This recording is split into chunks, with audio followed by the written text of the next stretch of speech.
Hello and welcome to my talk about customizing and refactoring Gradle builds. I'm Marc Phillipp.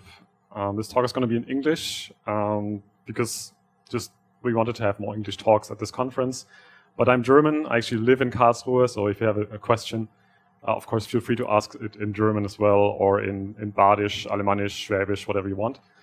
We can translate that. All right. So just a little bit about me.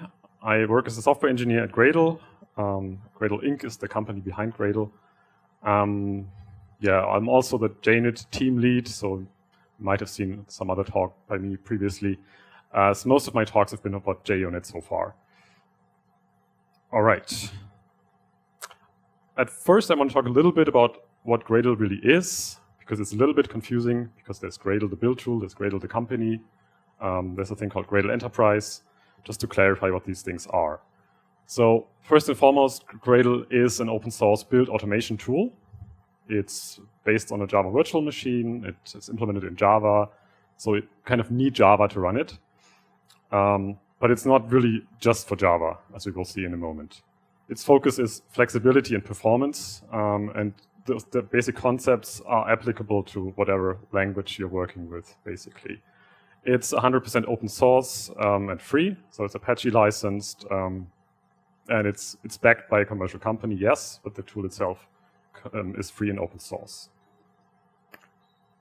Yeah, it's versatile, so you can use it for any Java ecosystem language, like Java, Groovy, Kotlin, Scala, and so forth. It's also the official build tool for Android, so if you ever worked on an Android app, you've probably come across it. But you can also use it for native projects. So if you have a C or C++ project or a Swift project, you can also use Gradle.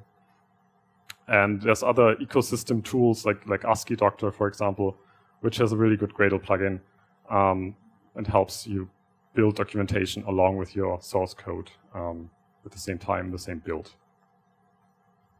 A few words about Gradle Inc.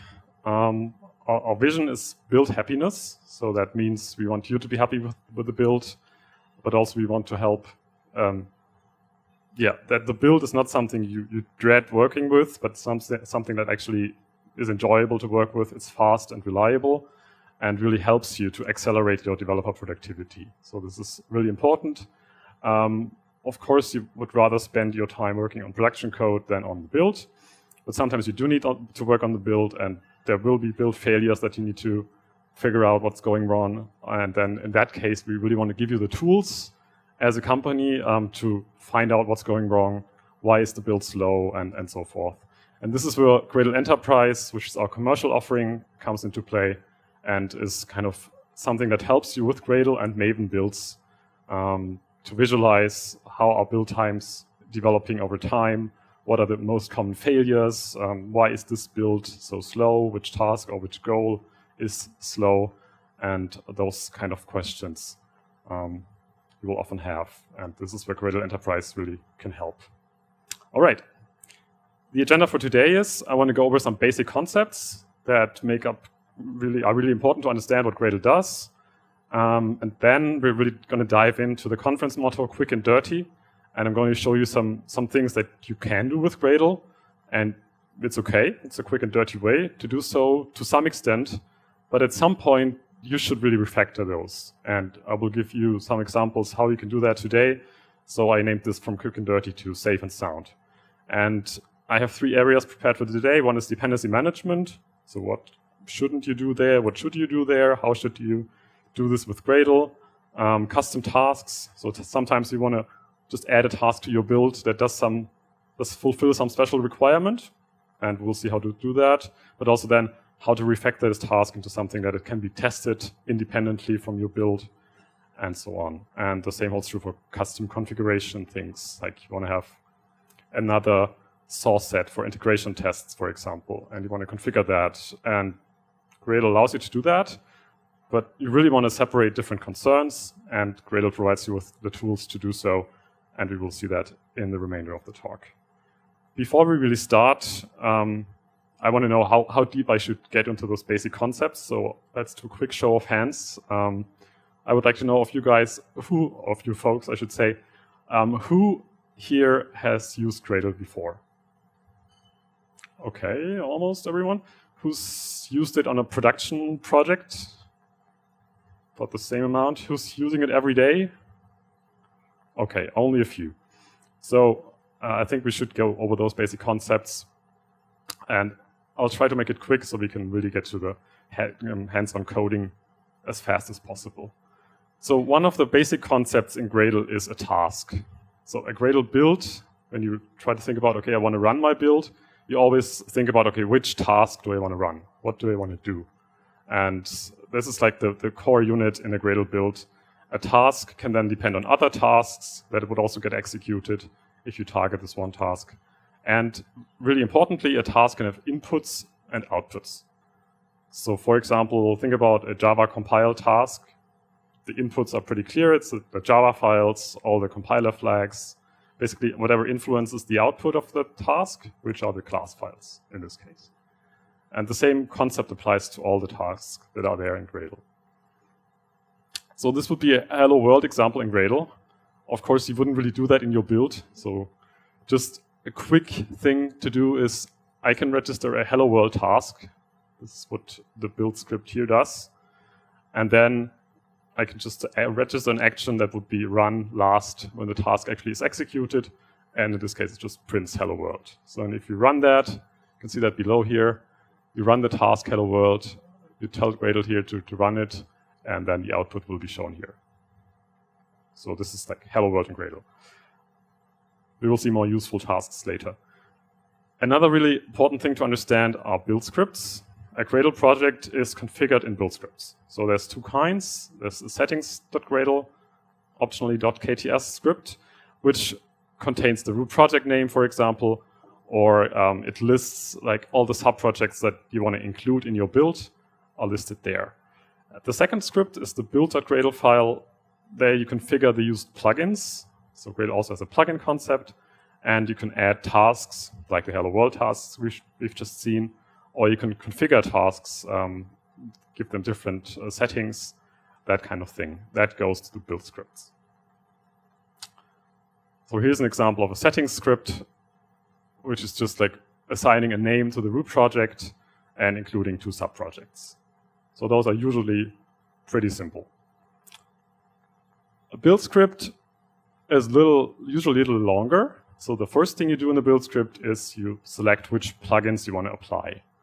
So in this case, we're going to apply the Java plugin because this is a Java project and we want to compile Java sources. We're also going to apply the application plugin because in this case, we have a main class and the application plugin can generate some startup scripts for us so we can run this class on Unix systems or on Windows without figuring out all the Java parameters that we need to set. That's the first part. And in this case, we also have some dependencies. For example, we depend on Guava here and on JUnit. So we can list those here. And you already notice, okay, we have implementation and test implementation here. So that's like similar to a scope in Maven. Basically, we say, okay, Guava I need for my implementation, and JUnit I only need for my test implementation. And where do these dependencies get resolved from? Well, that's what the repositories block here is used. So in this case, we're just going to use JCenter. This could also be Maven Central or some custom repository. That's basically up to you. And then the last block in here is the application extension, which comes from the application plugin. So a plugin can register extensions. It can register tasks. An extension is usually used to configure the plugin. In this case, the configuration is really simple. We're just saying, okay, the app class is our main class here, and please use that when you generate the startup scripts. So this is kind of really declarative. You just assign a few values, basically. You list your dependencies.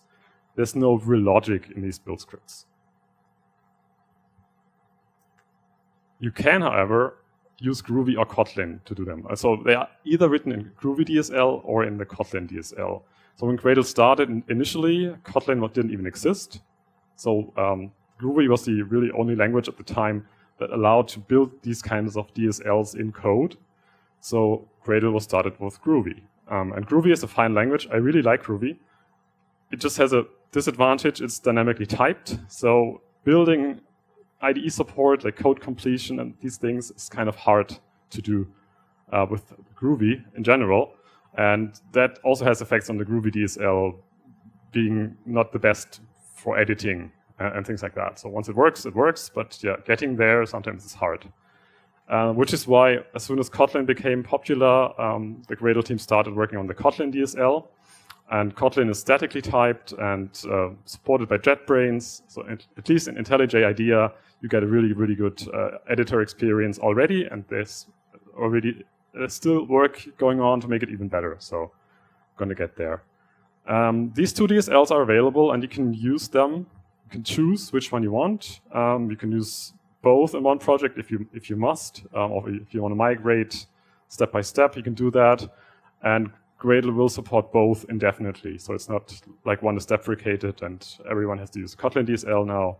That's not the case. But yeah, please remember here, build scripts should be declarative. So even though you have the full power of a programming language at your hands, you should use it with care. Yeah, because then you can create a mess of procedural code in your build script, but you shouldn't. All right. Another important piece to understand a typical Gradle project is the Gradle wrapper. The Gradle wrapper is basically a shell script that lives in your project. It's committed to source control. There's one for Windows, there's one for Unix.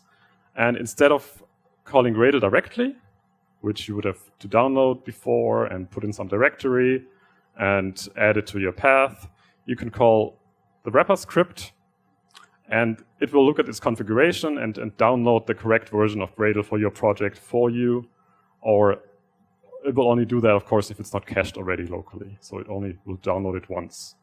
And this way, all machines, every developer, the CI server, everyone will use the same Gradle version. And that's a really useful thing, and which is why most Gradle projects use the Gradle wrapper.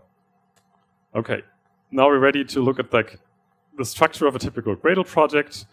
I used the Gradle init task in this case to generate one for us. We have a build script then in the root folder, and also a settings script. And then we have a few files that belong to the wrapper. So there are the two scripts, one for Windows, one for Unix, and the configuration file in a small jar that handles the downloading of the distribution for us is also included in there. And then all the rest is your files that belong to your project. For example, in a Java project, you would have a source main Java folder, and the Java files would be in there, and so forth. Now, another really important concept about Gradle is incremental builds. We want the builds to be fast and reliable, and incremental builds is kind of hard to get right. So an incremental build means we don't call clean on every build, right?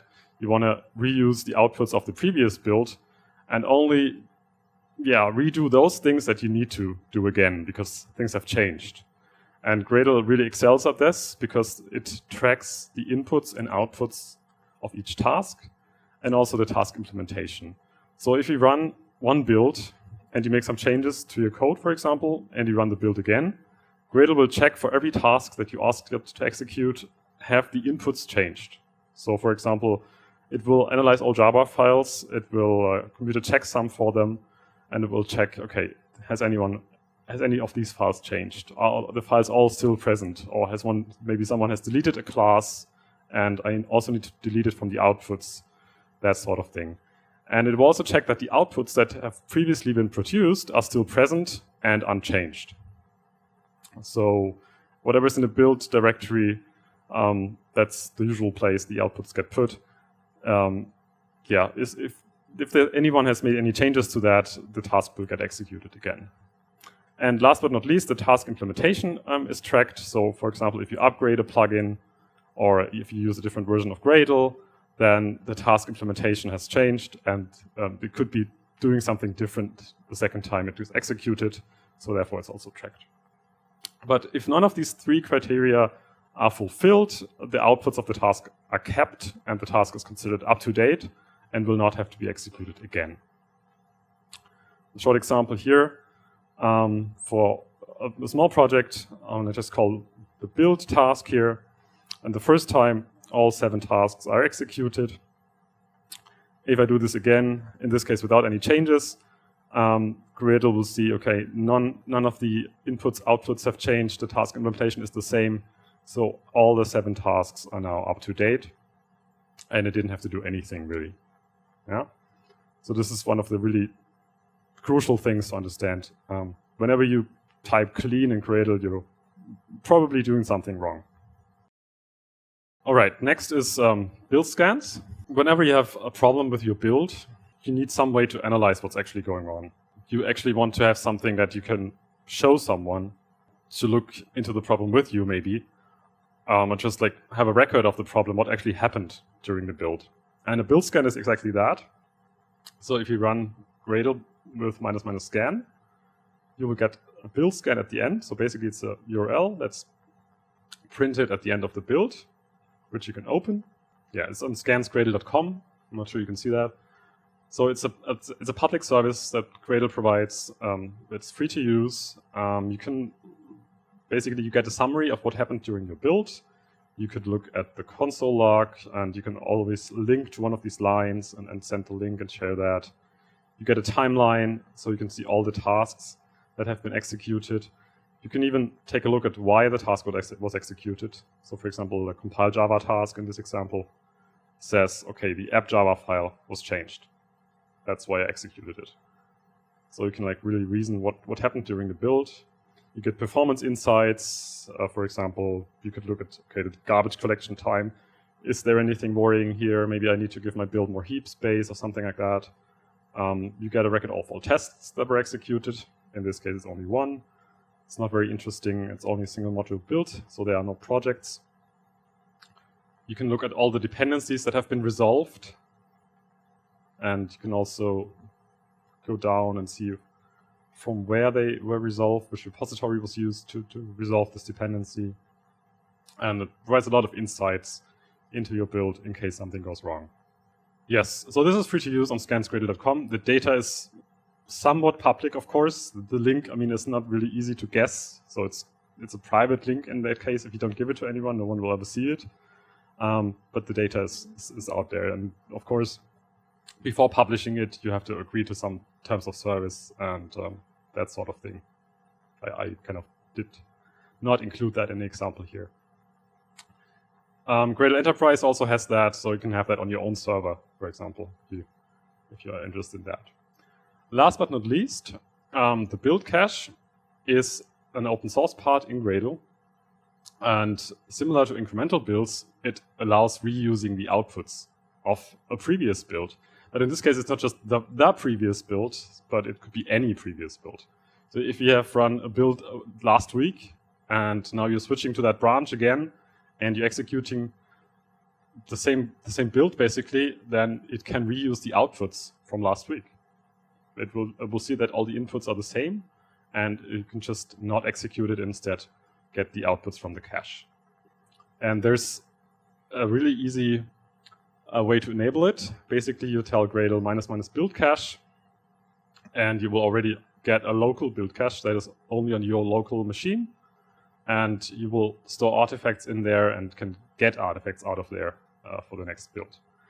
There's also the possibility to have a remote cache that is also checked in case the local cache doesn't have the entry. That's also possible. And we provide a free Docker image, a free jar file.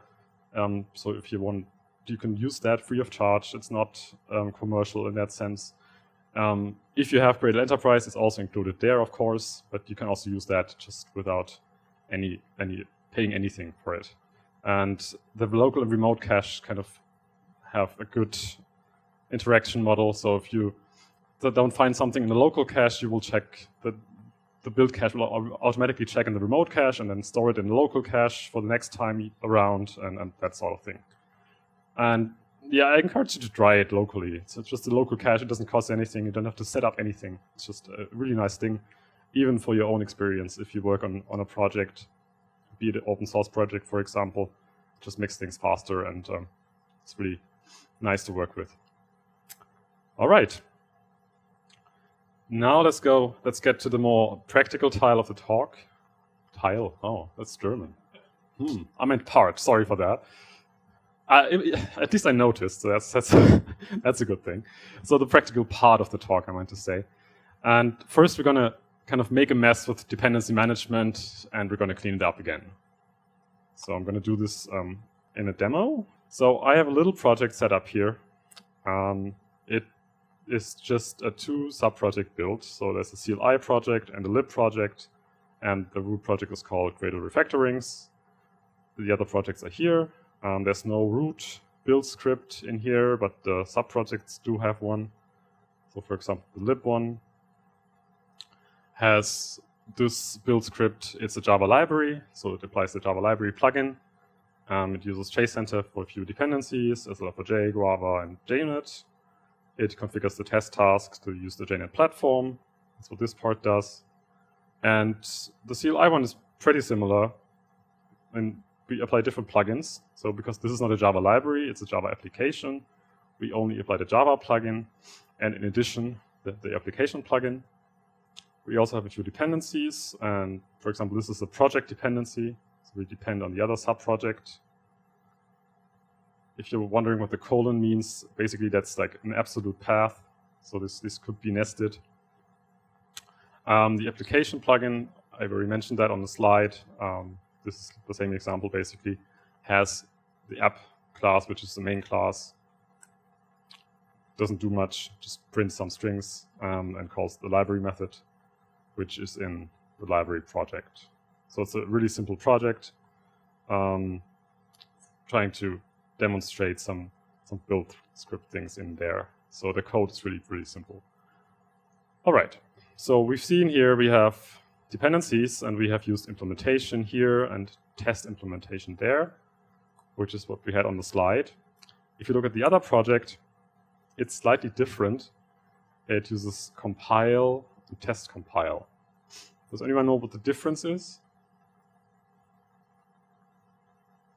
Is on the runtime class path in both cases. Let me show you. I'll just give you a simple example. So let's just change this maybe to implementation here.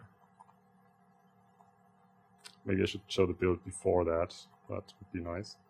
So let's just run this, create a build.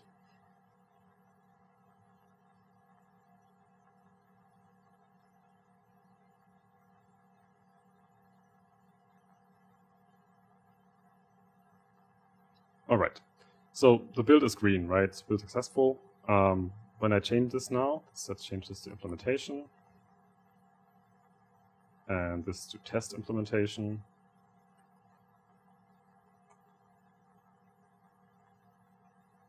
What happens then? I get a compile error. Why is that? So where is the compile error located? It's in the CLI subproject, and it's in the app class. So if I import the changes in here, I also get the compile error in IntelliJ. Yes, you cannot resolve immutable set, which is the class from Guava, and that's because we changed compile to implementation in the lib.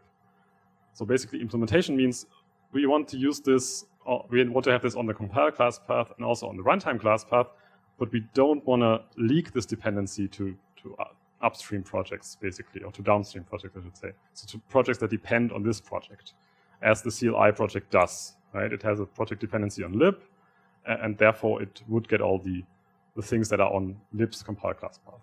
But usually we want to avoid leaking dependencies, because if you want to really use Guava in this sub-project, in the CLI one, we should declare it in there. So that's why implementation should be really preferred over compile. If you really want this, you can, of course, have it. So you can make this explicit and saying, okay, this is an API dependency. Looking at the class, though, it's not really. So if I had immutable set in here on the public method, right, then it kind of would be an API dependency, because whoever uses this class, which is a public class in this library, would have to have Guava on their class path as well. So if I run this build again, it will be successful this time around, yeah. So that's the difference between API and implementation. So the API thing is only available if you use the Java library plugin, because only then you kind of have an API. If it's not a library, if it's an application, basically everything is implementation, because you shouldn't have any dependency on an application. That would be kind of strange. So that's why API and implementation are two different things. All right. So let's see, what else do we have in here? Well, for example, we have the CLI project, which has an SLF4J API dependency and dependency on SLF4J simple, luckily with the same version. And the same in the library, has also an dependency on SLF4J API and also using the same version. But imagine someone wants to upgrade things, they might forget to adjust the one place, right? So we shouldn't really have these versions in multiple places. We should really have one central place that defines the version. And I'm going to show you a simple way to do that today. So we can have, for example, a simple variable in here. Let's call it SLF4J and just give it that value. Right, and then we can just use that here. That would work. And we can reuse it here. And that would be the same version then, right? Okay, fair enough, but that doesn't really help the other project, does it? So really we want to share this variable somehow and use it in the other project as well. So it's actually a constant, not a variable. So that's what we want. And one way to do that is we can move it to some other object. Let's call it deps. So this is Kotlin after all. We can type Kotlin in here. Let's make a quick and dirty object. And then we can do deps here and deps there. So this still works. But how to get it to the other project? Well, Gradle has a way to do that. So while we currently only have these two projects, we can create a new project that's kind of present by convention. And that's the build source project. So the build source project can take all the code that we need in our build scripts. We can collect it in a central place. We can write tests for it, and so on. And for that, basically, I'm just going to have to create a build script in here. And when I tell IntelliJ to import this again,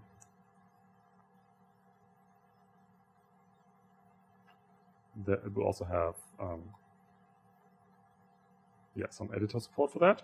And what we want to use in here is we want to use the Kotlin DSL plugin, because we're going to use the same DSL in our build source project that we can use in all the build scripts. So there's no gap or anything. And for that to work, since Kotlin will resolve other dependencies, we also need to define a repository in here. So, and then we can also create a source folder, source main Kotlin. This could also be Java or Groovy or something. It doesn't really have to be Kotlin. And since I'm using the Kotlin DSL in this example, it would be nice if it were also Kotlin. So that this import is once more, and now it's also a proper source folder because it's blue, right? And we can go to the CLI project, and we can actually move that class to build source. Yes, I know what I'm doing. And now the class is in here, right? And then the build source project, and we can use it in CLI. That's actually wrong. Okay. The import was not necessary. Okay, now it works in the CLI project, and we can do the same thing also in the lib project. Now we can use the deps class because it's in build source, it's available in all the sub-projects. And we can do the same for Guava and for JUnit. I'm just gonna not do it here because it's repetitive work. I think you get the idea. And this way you can use all the editor support that you have in IDEA to work with this class and refactor it and test it. All right, so that's one way to collect dependency versions in build source, just having these constants in here, and you can use them in your build script. It's still a little bit inconvenient because you have to like type this all the time, but at least you get some auto-completion support. Like if you have different versions here, you would be able to select the right one. You could also extract the whole string into some class. So basically, this is really a really flexible approach. One other new thing I wanted to show you today is creating a platform that you kind of compile against. It's similar to like a BOM file in Maven. So when I create platform subproject, I have to add it to the settings XML. Oh, no, the settings Gradle script, of course. So let me see if you're paying attention. Let's create a build script. Let's import that. Okay. So the platform subproject, the idea is that we only collect dependency constraints in there that we want to use in our other projects. And for that, there's another Gradle plugin we want to use. It's called the Java Platform plugin. And you can then define dependency constraints to be precise. It's an S missing. So if we go here, and we basically copy these and go back to the platform project, put them in here, replace this with API. We have extracted those out over there, and we can do the same for the lib project. We do have as left4j, we already have JUnit, so let's do this with Guava. So these are just constraints. Right now, no one is using them. What do we need to do to use them? Well, we need to go to the other project, and we need to add a dependency on the platform. It's this kind of special dependency. This is why this platform method is used. And I'm just going to reference the other project, which is called platform. And once I've done that, I can basically go here and remove that again. So I don't need the version here. I can just remove that. And the same for JUnit. And for the lib project as well. Here I can even use the API thing. So it's applied to all dependencies, not just implementation. I can remove the versions.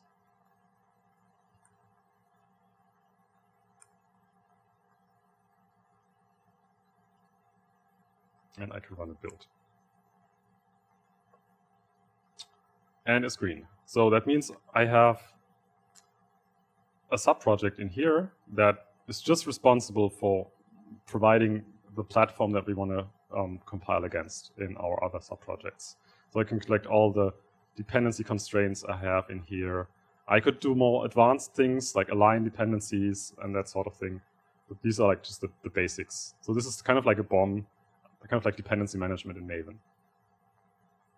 Okay, let's do a short recap. We've seen that there's an API and an implementation configuration that you should prefer over compile because it makes it more explicit. It doesn't leak dependencies by default. Duplicating dependency versions. I know we all do that sometimes. We copy and paste something just to make it work, and then we forget about it. We shouldn't do that. We shouldn't duplicate this information. We should collect it in a common place. And using build source for that is one approach that works really well. Another approach is a Java Platform plugin subproject that you can use in the other projects to define your dependency constraints.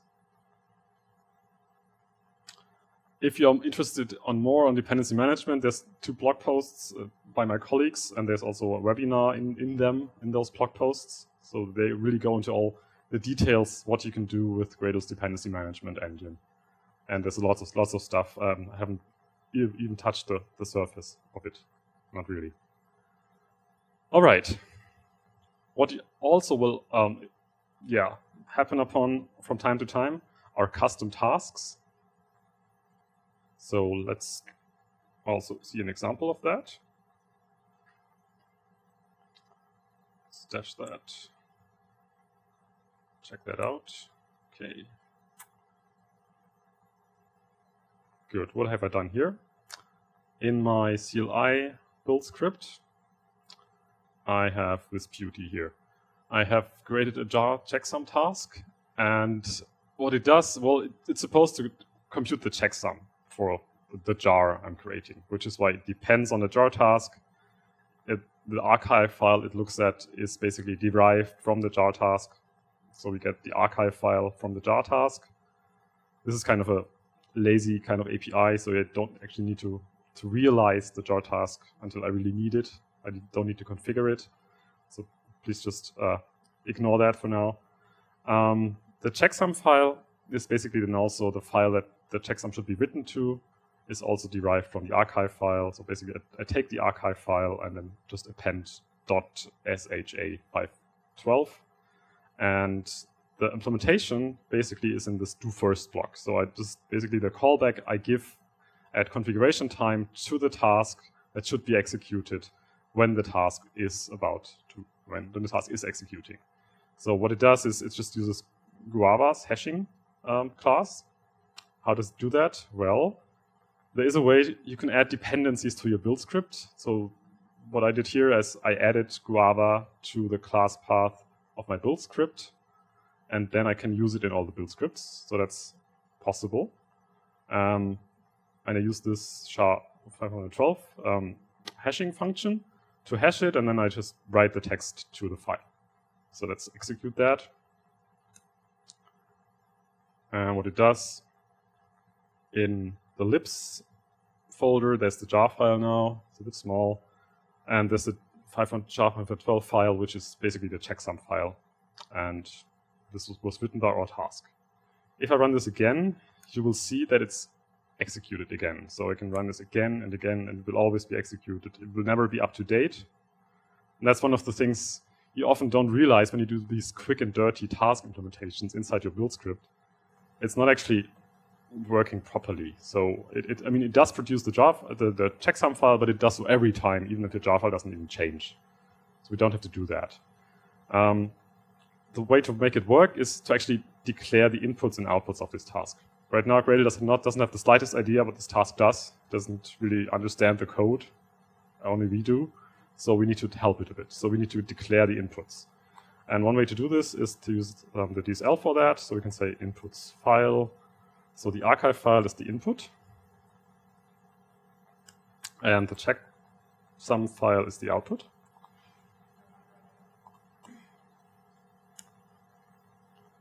Now, if we run this again, it will execute one additional time. But if I now do it again, it will be up to date. Because now Gradle knows, okay, the input hasn't changed.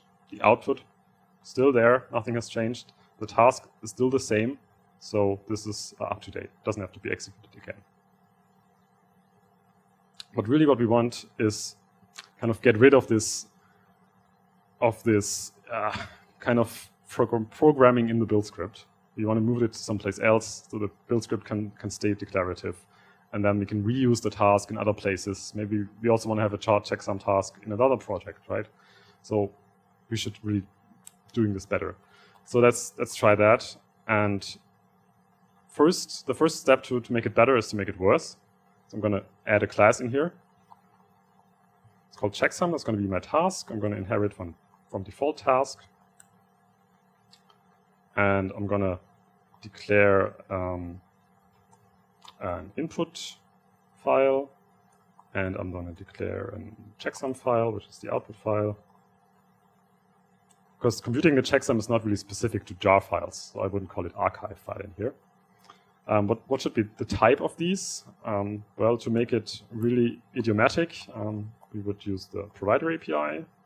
So we would inject something into the constructor in order to do so. Namely the objects factory. This is just a class that allows us to create Gradle DSL objects. So usually use that in a plugin. We can now use it also in the build script. And we're just going to use it to create a file property. So basically a property is something that can be evaluated lazily. It doesn't have to be known at configuration time. Maybe it's computed from something else, and we only need to do it if we run this task, which is why this property provider API exists. And the same holds true for the checksum file, so file property. And then there's annotations, so we can say, okay, this is in task input. Sorry, of course it's a task, so it's an input file. And this is an output file. And then we can just write a method where our implementation should go, annotated with task action. So I'm just going to call it generate checksum. And basically the code we've written in the do first block up here goes in here. We slightly renamed the variables, and this is now also a property, so this should be as file. Yes, so now these properties only get evaluated here if I call get on them. Then whatever is backed in there gets evaluated. Actually, for the checksum file, I don't want to make people specify it necessarily. You could override it maybe, but I really want to use a convention, which I did up here, right? So basically, I'm going to always use the same location as the input file and just append a different extension to it. This is going to be my default. Kind of a default value. So that should do it. And now I've defined this custom task class, but I haven't used it yet. So how do I use it? Instead of registering this generic default task, I can give a type parameter here when I register the task. And then I can basically move most of this. I only need the archive file because I need to set the input file.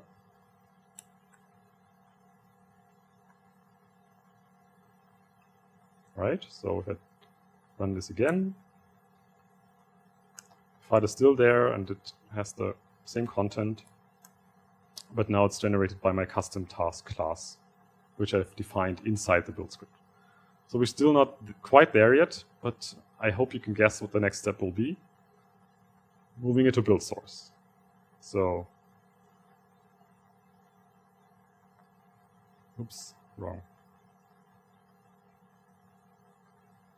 Okay, first, before I do that, I could do it now, but generate lots of compile errors. I need to add the Guava dependency also to build source. It's just a regular project, so I can have dependencies.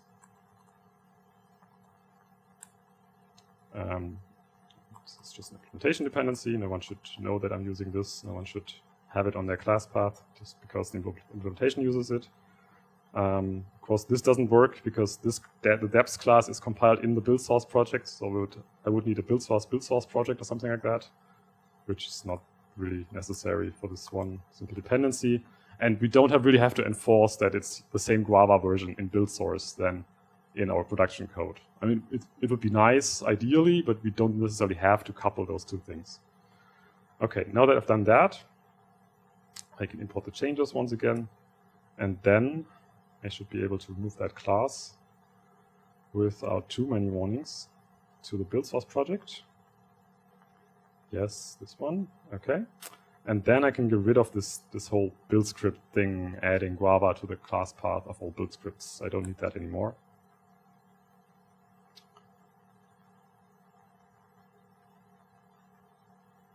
Okay, doesn't quite compile. IntelliJ is broken the imports. Let's fix that. This is this import, and that's that one. So as you can see, the editor experience is not bad, but it's not quite there yet. So we're, of course, talking to JetBrains to make that better. Okay.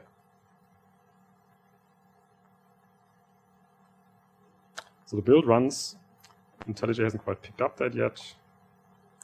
Just re-import that.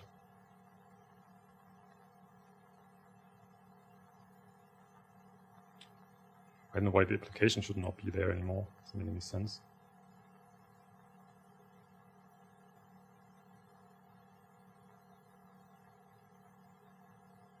Okay, now it works again. IntelliJ was a little confused. So what we've done now is in the build script, we only have these 3 lines that register a task that's called jar checksum. It's of type checksum, and it sets the input file to the output of the jar task. And that's all we need. The dependency on the jar task actually is tracked implicitly. So if we call jar checksum, jar will still get executed because basically this jar property knows that it belongs to the jar task. It's produced by the jar task. So it will add a task dependency automatically for us. We don't have to do that manually. So this is really a nice way to refactor custom logic into build source, so you can use it not only in this one project, but in all other projects. And also you get a cleaner build script if you don't have this kind of chunk of code in there and this extra class path dependency in your build script. Yes, and one thing I actually wanted to show also was you can now write tests for that thing. So let's again stash that. I'm not going to write the test now, it would take a little too long. But we can go here again, and then we can navigate to its test. And yeah, okay. I haven't imported the dependencies yet, so what I did, I added Gradle test kit, which is a library that you can use to test Gradle tasks and Gradle plugins with. And I added JUnit as a dependency here, so I can use that in my test. So this is from test kit. A Gradle runner is just a wrapper around Gradle. And in my test, this is now a Groovy DSL. I declare my checksum task with an input file. I run Gradle, and I can then check, okay, does the output file exist? Does it have the content I expect? Basically, I can test my task, my logic that I have.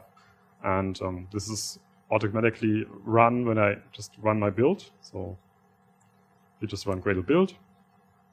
You can see the first steps here is build source, compile Kotlin, and then also build source, compile the test classes, build source, run the tests, and so on. So that's automatically done for us. We don't have to care to make any special configuration for that. So if you have some complex logic, you should also test it. It's part of your build. You depend on it every day. So that's why you can write tests for it in build source. All right. Last but not least, I'll show some custom configuration things that you can do in the build script and that you might want to separate into a separate build script.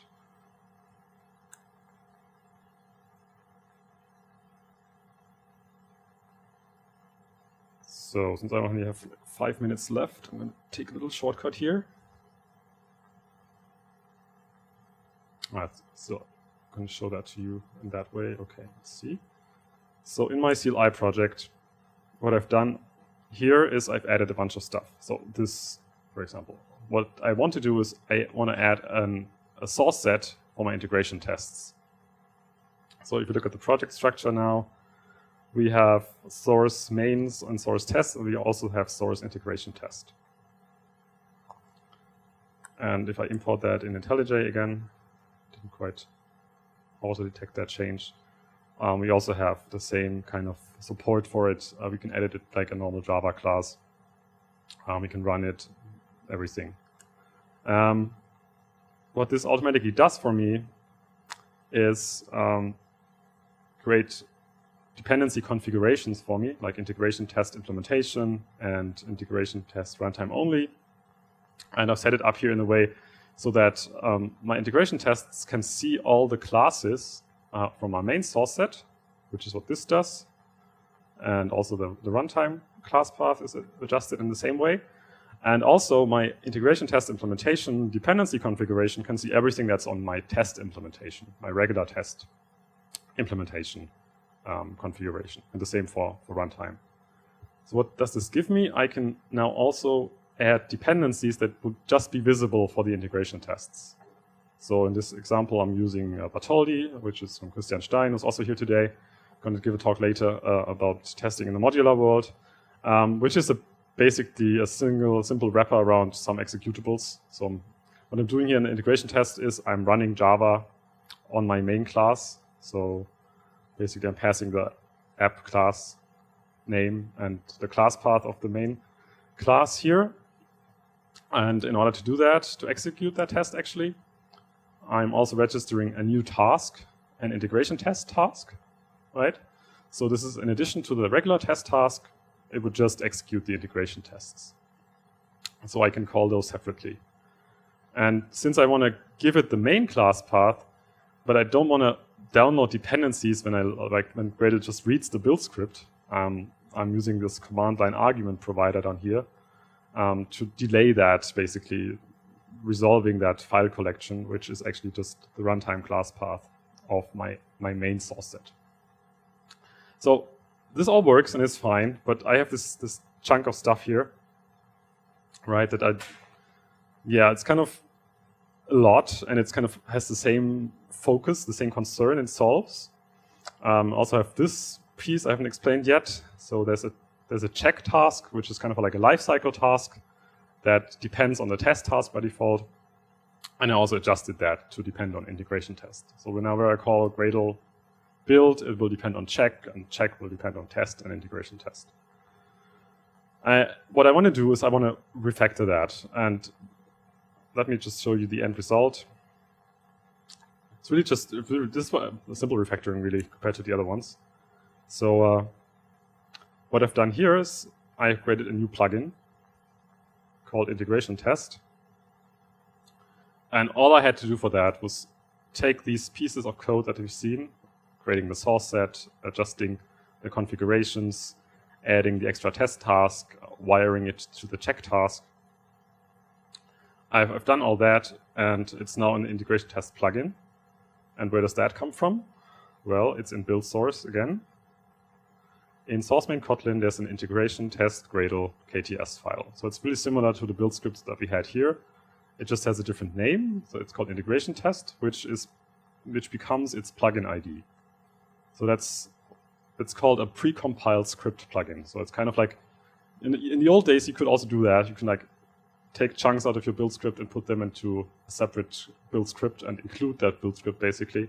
But this is a different thing, because this gets compiled only once, and then you can use the binary of it, which is why it's called a precompiled script plugin. Yes, so basically all the things that we've seen previously are now in here, and I don't need to worry about them in my main build script. I'm just going to say, okay, in this project, I want to use a separate integration test source set, and my convention for doing that is just, okay, let's apply the integration test plugin. Right? So this is a simple way to group things that belong together in one build script and apply it in different sub-projects, for example. The next step that you could do is now also to extract this out of your project, out of build source, into a top-level project, so you can reuse it in different independent projects. That's basically just one step more. Just set up a top-level project, put it in there in source main Kotlin. That's it. Yeah. So this is kind of a step-by-step refactoring strategy that you can apply, and you can see how often is this used. Do I want to extract that maybe? All right. So in summary, you should really strive to keep your build scripts declarative and use build source as a simple way to share build logic between sub-projects, to collect common dependency versions, for example, and so forth. That's like the bottom line of this whole quick and dirty to safe and sound talk today. There's 2 links here. I've put the demo code on GitHub, and the talk is already, it will be linked, not already, on there, the slides and everything. And there's also my other talks. So if you're interested on JUnit or anything, you can take a look there. There are some recordings up there. And with that, thanks for your attention.